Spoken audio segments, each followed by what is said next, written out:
If you like this video, make sure to subscribe to Downfall Network for more cool content.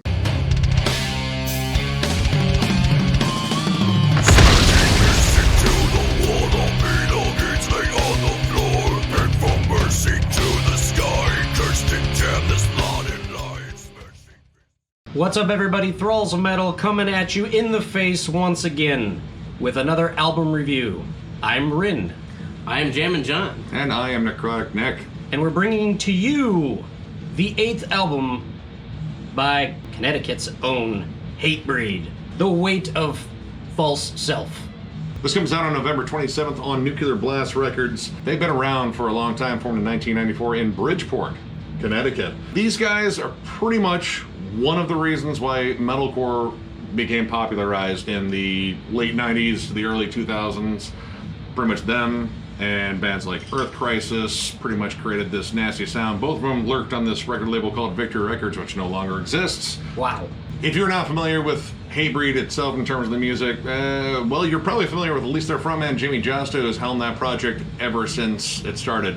Now, this band's had a lot of different lineup shifts along the way. I believe recently, as in at least 11 years ago, their founding guitarist came back, and they've been pretty much slowly churning out album after album here, and this is, I believe, their third one on Nuclear Blast. Wow. And, well, I mean, if you know Hatebreed and you're used to their sound, yeah, this is a Hatebreed album right away. Yep, it's definitely Hatebreed. Yep. There's no denying that it's Hatebreed. Instinctive / slaughterlust, or parentheses slaughterlust. Which is a made-up word. Totally is. Pretty cool. They didn't even hyphenate it. Yeah.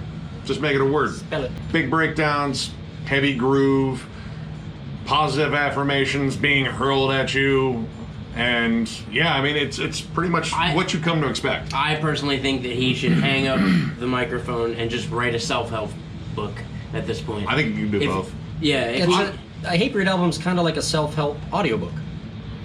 It's like Tony Little aggressively working out on an elliptical while yelling positive affirmations at you while someone chugs a guitar in the background. And blah! Yep. Ugh. That's only in one song, though. Yeah, like the first one. The blah! Yep. I love that. I more blah. And I mean, honestly, I like the production on this. I think guitars are just 10 tons of meat. And chunky. It sounds like a thrash mix, to be honest. Now, see, that was something I kind of was hoping would really carry over more from the last album, Concrete Confessional, which that was kind of cool. They actually brought in a few more like crossover thrash nods. That does pop up again, but for the most part, you're getting straight up groove-laden hardcore / metalcore. I've always said they're more of a hardcore band than a metalcore band. I would call them, yeah, hardcore.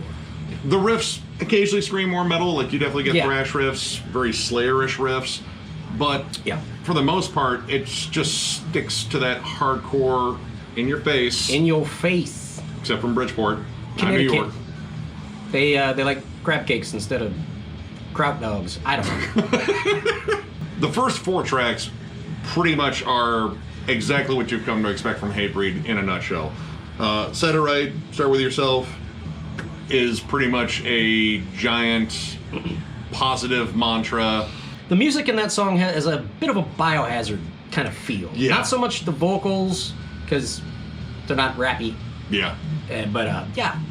I mean, they have a strong cadence. There's like a gallop to it. Like, Jamie definitely likes to find like a cool cadence to like stick it to that groove. Mm-hmm. Josta's positive message usually follows the cadence of, you want to set a goal. You gotta set a goal, and if you put your mind to it and achieve your goals will be achieved, and then you can apply yourself into the motivation that you need to accomplish your goals, and everything will work out just fine as long as you keep your mind focused on your goals. Yes. Which I think was track number 7 on here. That is it in a nutshell. He doesn't do that all the time, but a lot. Occasionally, sometimes the mood will get a little bit darker. Cling to Life. I think, well, it does have a positive message. All these songs have a positive message. He wants to get out of a dark place. Ever since he got sober 5-6 years ago, he's tried to pull up your bootstraps there, Jimmy. Every time a band member gets sober, I mean, congrats. Congrats. Way to get sober. But the music kind of... Stay angry. Yeah. I've been sober for quite a while. A few minutes now. It's because you're 23. You don't I want to just waste started your life. drinking. Yeah. Yeah, Clean the Life I thought was a pretty decent track though. I like Killer. This was the first one that really brought in like some more guitar dynamics. Most of the time it's a straightforward meat and potatoes riff, chugs along, you fall along, you bob your head. It almost had a new level. Yeah. Kind of ascending. There was a moment where there was a dime bag. Riff. Yeah. I Yeah. remember. And there's an actual solo on here, like a legit A legit melodic solo. Yeah. In a freaking Hatebreed song. And I mean, like, for the purists in terms of hardcore, that might not be the most hardcore thing or the most Hatebreed thing, but it is kind of refreshing Fits when the you've song. heard, a lot of the stuff that you've heard on previous Hatebreed albums before. This song is more Kingdom of Sorrow type vibe than a Hatebreed vibe, but it works. I think this song is. Now, some of my favorite moments on here are actually when they break into the more crossover stuff, like the more sort of thrash stuff. Dig Your Way Out That's one of my favorite songs in this album. The song's killer. and the Herd Will Scatter. Those two bring in some absolutely banging thrash riffs, good crossover attitude. Like, it just amps up the energy in the album so much. And I mean, I hate to say it, potentially they might be a better crossover thrash act than they are like a hardcore metalcore act, because some of the more hardcore stuff, like when it kind of stuck to their straightforward groove, it got a little repetitious. But when the thrash stuff came in, it just felt energetic again. The cadences picked up, and there was just let's get in the pit and punch our buddies. See, kind of and feel. I think they should have stuck with that. I think 8 albums in, if you're writing the same old meat and potatoes grooves, you might as well just try out something else. It's nice that they spice it up. I kind of wish it happened a little bit earlier Yes. in the album. Like, there's a couple of spots, like in the opening track, where it gets a little bit faster, but when you have a flat-out barn burner, which is Dig Your Way Out, Yeah. like, that song is all fast, all aggressive. And the breakdown in there is what reminds me of something That's- Dime would do. Windmill kick a dude in the lips.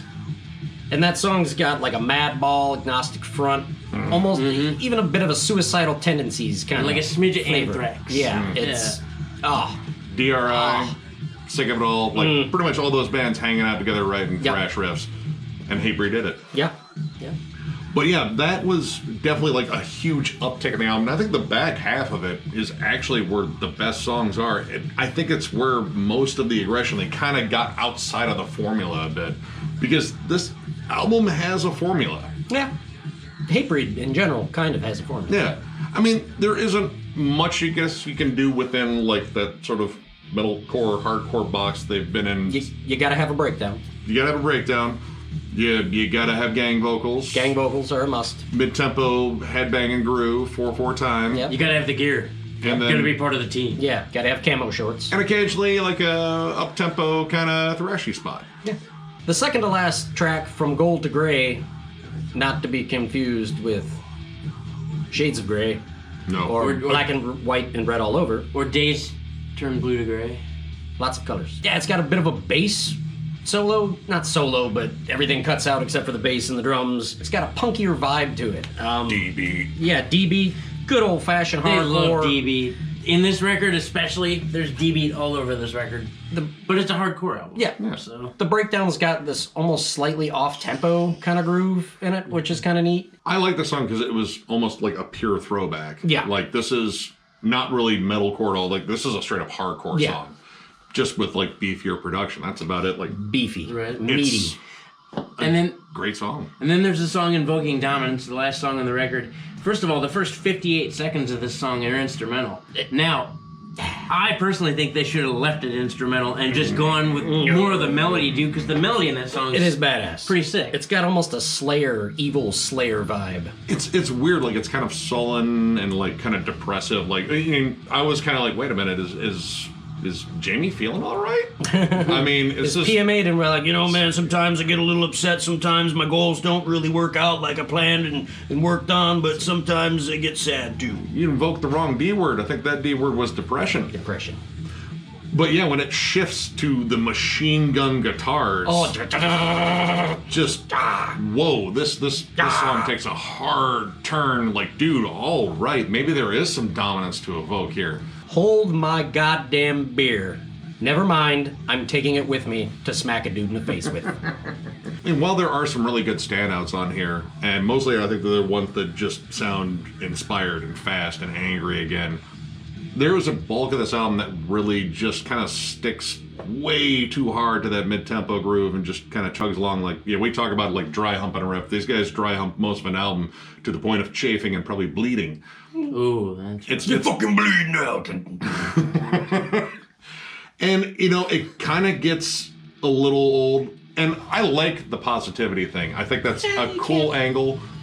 Now, when someone is overly positive and yelling it in your face for 34 minutes, it's like, oh, okay, yeah, I get it. I'm a piece of shit for feling negative all the time.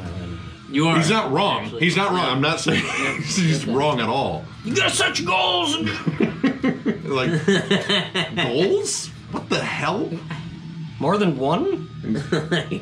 Overall, though, I'm going to give this 3 stars.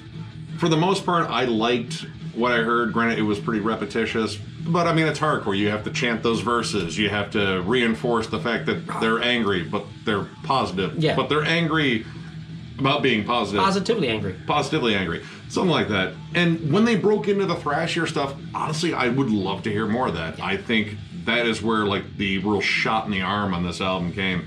I mean, they're this far into it. I don't see them really changing very much because, I mean, it's Hatebreed. They've been a staple in hardcore and metalcore for years.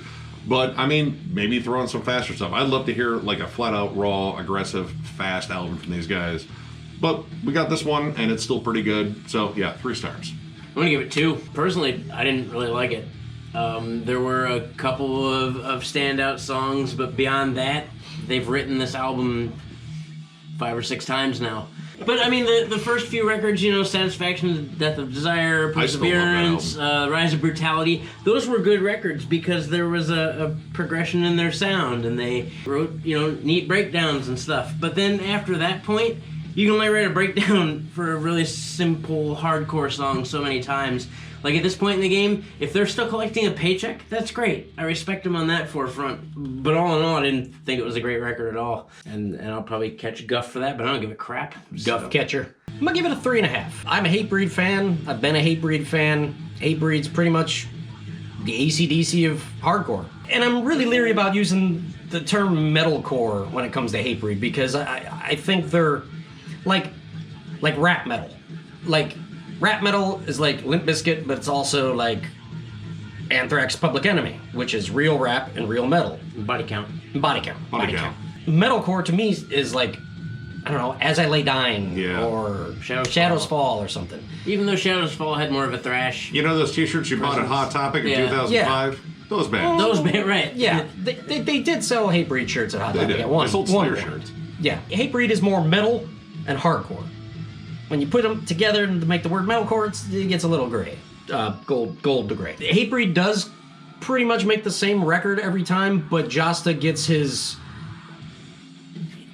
Josta's in a box for Hatebreed. But if you listen to his solo records, his Josta records or Kingdom of Sorrow, you can hear that he can branch out. He can sing a little bit more, like Kirk. Yeah. A little more melodic type vocals instead of just barking and